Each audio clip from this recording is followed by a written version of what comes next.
Hey everyone, this is Miles from VROseblog.com, and I'm here today to do a follow-up post on my previous one about the Nexus Prime.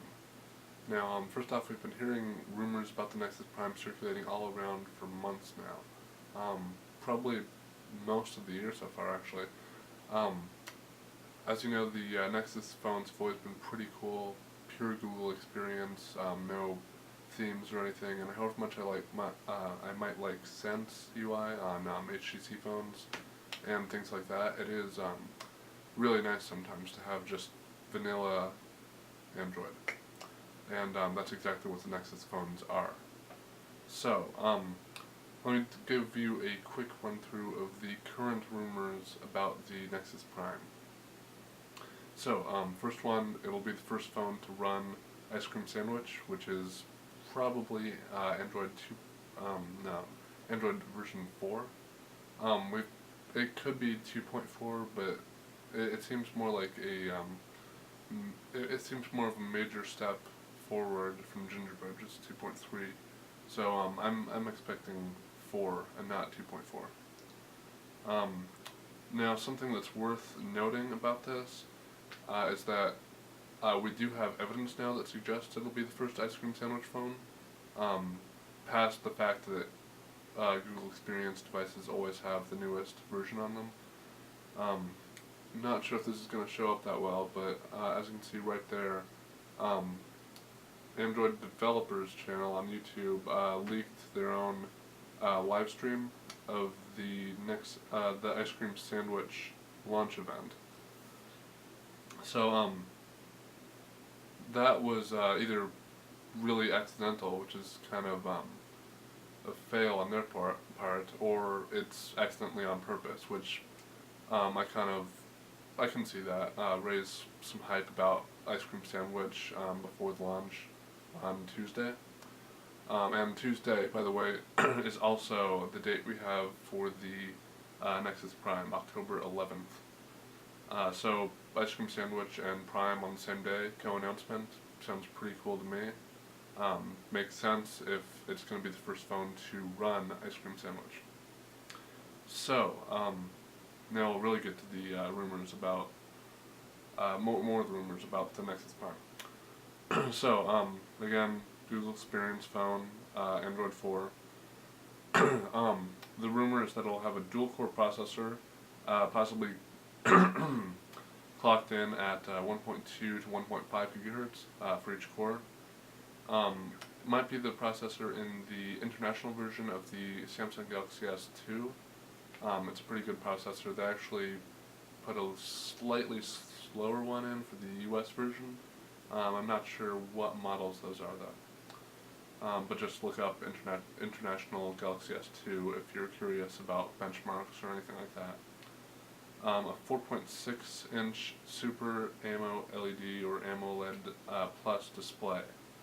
Now that makes it one of the biggest phones on the market without going to something like the Samsung Galaxy Note, which is 5.5 inches or something like that.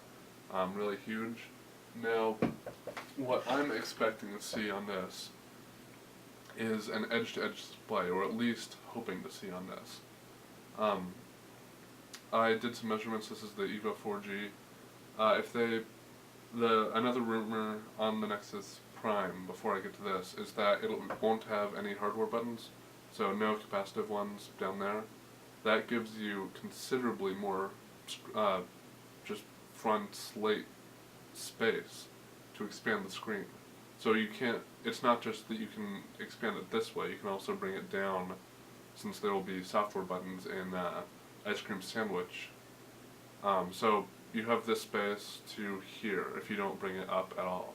And that space right there is more than enough room to have a 4.6-inch display. So they could easily fit something like that onto a 4.3, maybe even a 4-inch body size phone, and that would be absolutely amazing. Large phones are great for the screen size, but why carry a larger footprint of the phone in your pocket when you can carry a smaller one like a 4.3 or a 4-inch with the same size screen? So if they do that, I will definitely consider this as an upgrade for my Evo. So next rumor, again, no hardware buttons on the front. Ice cream sandwich will probably have software buttons only. Although I guess you could support hardware buttons if you wanted to, kind of like Lenovo did on the ThinkPad tablet. So we saw a leak a few days ago of the actual software buttons. They're kind of honeycomb styled, but flattened to save screen space, and I'd be totally okay with that on a phone size. I prefer hardware buttons on a tablet, like this, but on a phone, I think it's small enough so that it wouldn't really make a difference whether it's capacitive or just hardware buttons. And if it's capacitive on the screen, then that's extra screen space you get for video viewing and stuff like that.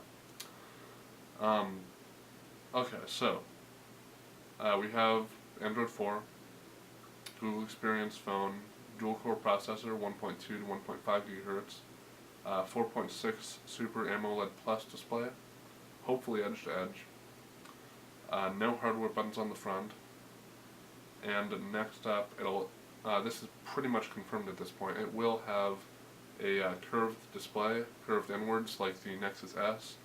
If you don't know what I'm talking about, it's kind of hard to explain if that didn't do the trick. Just Google a picture of the Nexus S, you'll figure it out in no time. But yeah, it's pretty much curved in like that on the screen, and I wouldn't say that there's really any benefit to that, but it looks kind of cool. It's a distinctive design. Absolutely nothing wrong with it. It'll be very thin, looks to be about 9 millimeters, so slightly thinner than the iPhone 4 and the 4S. So that would be great. Thinner is better, it's powerful, no compromise on specs. Now this is another one of the big ones right now. The last rumor we have is an aluminum back, just generally higher quality build materials. As you probably know, Samsung is, one of the biggest cons on their phones is that they use kind of plasticky build materials, and that's something that's, in my opinion, held them back in competing with things like the iPhone, since iPhone 4, 4S, glass back, aluminum body, unibody, and even HTC now actually. They have quite a few metal body, unibody phones. So that's the trend more and more lately, even with laptops. Samsung 7 series, the QX411, which I also reviewed, all that kind of stuff. It's trending towards metal design, metal and glass, and I like it. It feels good. I have no problem with plastic, but I have to admit that some of Samsung's phones have felt not cheap, but they do feel plasticky in a kind of bad way. Like on the Evo 4G and the Lenovo ThinkPad actually, they have a rubberized plastic, which actually ends up feeling higher quality than like shiny or even textured plastic, like on Samsung phones. So if they do an aluminum backed phone, like it kind of looks like that in the teaser video. It's hard to tell from that. Obviously, it's not well lit. We don't have any 360s or anything like that. We just have 3 seconds of screen time on that teaser video. But to me, it looks like it could be anodized or brushed aluminum on the back, which would be absolutely great, and another reason to want this phone. Now, lastly, there are some rumors speculating, it's not really confirmed in any way, that the, I'm blanking on the name now, the Nexus Prime will be exclusive to Verizon. Now, I really hope that isn't true,